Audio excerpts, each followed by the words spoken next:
प्रधानमंत्री नरेंद्र मोदी ने शुक्रवार को मध्य प्रदेश में हुए किसान सम्मेलन के जरिए नए कृषि कानूनों पर किसानों की नाराजगी दूर करने का प्रयास किया, लेकिन आंदोलन कर रहे किसान संगठनों और उनके नेता प्रधानमंत्री की बातों से संतुष्ट नजर नहीं आ रहे हैं। इसी कड़ी में भारतीय किसान यूनियन के राष्ट्रीय प्रवक्ता राकेश टिकैत ने कहा कि कृषि सुधार कानूनों से किसानों का क्या लाभ होगा, मोदी जी ये नहीं बता पाए। साथ ही उन्होंने कानून बनाने से पहले संगठनों से बात करने की बात को भी नकार दिया है। दिल्ली की कई सीमाओं पर अलग अलग किसान संगठन डटे हुए हैं। वहीं गाजीपुर बॉर्डर पर मोर्चा भारतीय किसान यूनियन के हाथों में ही है। बीकेयू नेता राकेश टिकैत ने कहा कि पीएम मोदी स्टॉक के लिए एक ढांचे की बात कर रहे हैं, लेकिन इसकी अपील कॉर्पोरेट से की जा रही है। इसका मतलब साफ है कि मोदी सरकार किसान को नहीं बल्कि खेती से जुड़े बिजनेसमैन को बढ़ावा दे रही है। उन्होंने कहा, सरकार खेती में निजीकरण को बढ़ावा दे रही है। नवरत्न कंपनियों के निजीकरण के बाद मोदी जी की नजर अब खेती के निजीकरण पर है।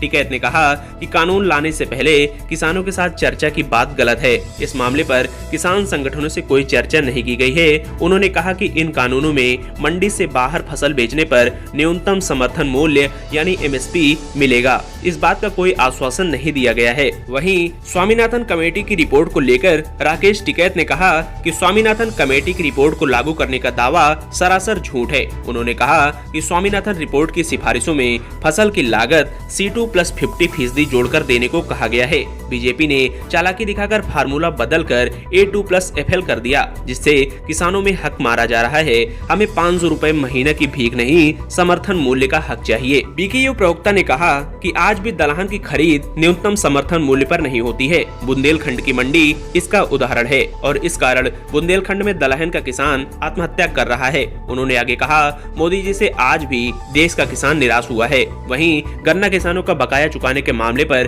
टिकैत ने कहा कि गन्ना किसानों को 16 करोड़ की मदद की जा रही है। मोदी जी के संबोधन में ये सबसे बड़ा झूठ था। उन्होंने कहा कि यह मदद नहीं, शुगर मिल पर किसानों का बकाया है, उसका भुगतान शुगर मिल को करना था। अगर सरकार उसको दे रही है तो इससे किसान को नहीं बल्कि शुगर मिल को मदद मिल रही है। सरकार अगर इसे इंसेंटिव के रूप में देती तो कोई लाभ होता।